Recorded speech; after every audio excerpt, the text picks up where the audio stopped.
नामों का तबादला और मखलूक़ियत का तबादला किया जाता है, उसका क्या मकसद है। आज हम आगे बढ़ेंगे तो देखेंगे कि जब बनी इसराइल खुदा के साथ अहद में कायम ना रह सके तो खुदावंद ने एक नया अहद बांधा। आज हम देखेंगे खुदा नया अहद क्या था, नया अहद क्यों बांधा गया और वो किसके साथ बांधा गया। क्या हम जो बनी इसराइल से नहीं हैं, क्या हम उस अहद के शरीक हैं। हम इस किताब से जो अहद के मुताबिक है, जो अपनी सेपरेट मिनिस्ट्री की तरफ से छापी गई है, इसमें से हम अहद के मुताबिक सीखते हैं। आज इसी में से हम अहद के मुताबिक बात करेंगे। जैसा कि हमने कहा कि बनी इसराइल को खुदावंद के साथ अहद में कायम ना रह सके, फिर खुदावंद ने उनके सामने बरकतें और दान ने रखे। यह हमें रसूलुल्लाह की किताब उसका 28 बाब में ये बातें हैं। खुदावंद ने उनके सामने नाम बरकतें रखी और उनसे कहा कि अगर तुम अहद में कायम रहोगे तो मैं तुमको बरकत दूंगा, और अगर तुम अहद में कायम नहीं रहोगे तो मैं तुमका लान दूंगा।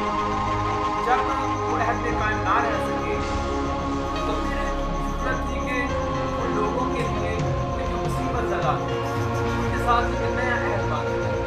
तो इस नए अहद का जिक्र हमें यर्मिया की किताब उसका 31 बाब इस आयत से लेकर 40 आयत में मिलता है। जहाँ यर्मिया नबी के पेशगोई करता है कि खुदावंद एक नया अहद बांधेगा जो इसराइल के घराने और यहूदा के घराने के साथ। अब उस नए अहद में होगा क्या, खुदावंद क्या करेगा। खुदावंद इस नए अहद में ये करेगा जो लिखा है कि खुदावंद अपने दिलों में डालेगा, अपने कलाम को उनके बातन में रखेगा, अपने कलाम को उनके दिलों पर लिखेगा, फिर ताकि वो खुदावंद के माने। फिर जब हम आगे बढ़ते हैं बाब में हम देखते हैं कि खुदावंद जो है वो उनसे ये अहद मानता है कि जिस मुल्क से मैं तुम्हें बरकरार किया तो मैं तुम्हें दोबारा उसमें ढेर लाऊंगा, मैं तुम्हें दे दूंगा और तुम उसके मालिक हो जाओगे। और खुदावंद को अहद के साथ अपने अहद पर कायम करता है। इसके बाद जब हम आगे बढ़ते हैं तो सोचने वाली ये बात है कि कैसे क्योंकि जो लोग पहले अहद से बरगश्ता हो गए थे कि वो नए अहद में कायम नहीं गए। किताब उसका 17 आयत में लिखा है कि सब चीज़ से ज़्यादा इलाहाबाद सबका इलाज है, जबकि इलाज का तो उसका कर नहीं सकता है।